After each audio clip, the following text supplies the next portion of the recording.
Chun sta go bh choirde is mis OMP agus siad é leabhar bheas agus siad é an leabhartá le meas gainniu Lucas Lufer an cóiste agus seo leabhar le Morris agus Goshini is mar úmítar sin duine daoine ar baint aige le Asterix agus lehéid. Antain Luchlin daiste an cean orda seo agus Lucky Luke sa bhéirle agus Lucky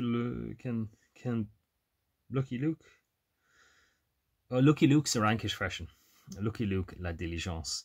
Ach se tá nóta begranar dús an leabhar seo údar agus maiseóir ba Maurice de Beveach nó Morris. Eisian I cheapan charachtar Lucas Lufer in 1946. Dahraigh an saoil go mór ó hin agus dahraigh Lucas freisin. Rinne sé cinne mór in 1983 nar a dairg sé as tabhac. Fáil siach an cóiste sular hiag Lucas gin cath tabhac dochart an tláinte.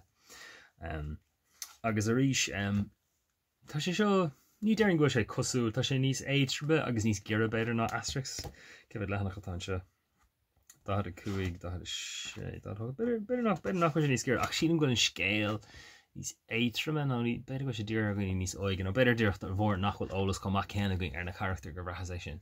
Ach tá immertas focailán tá sé granúir tá sé tainebach tá sé lunathe san iarthar fián áta bhfuil buchalí bó agus camiléirí géirí bob bhúil ar a chéile agus an ceannas fearr áil ar a chéile. Tá bundúchas ag verachá ann.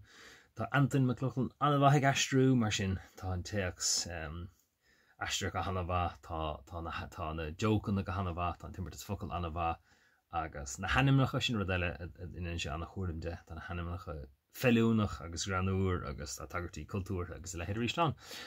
Mar sin bhling an cean or sin freisin. Tá cean eile sa tra ní agus chun lua ach luigh mé os go bhfuil sé luúta go níos gom ach seo é an dar níos am céacu seo an cé cean ach seo cean eile sa tra ceanna an glasach si sin duine tá tosú amach nó nuíosach is stoilm beidir go bhéh seo an cé cean.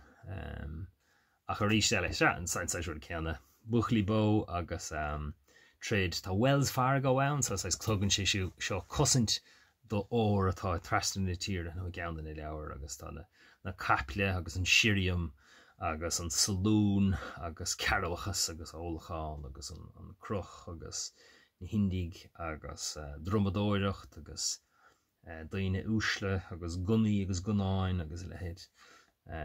Se han sé sin mar ríistelle.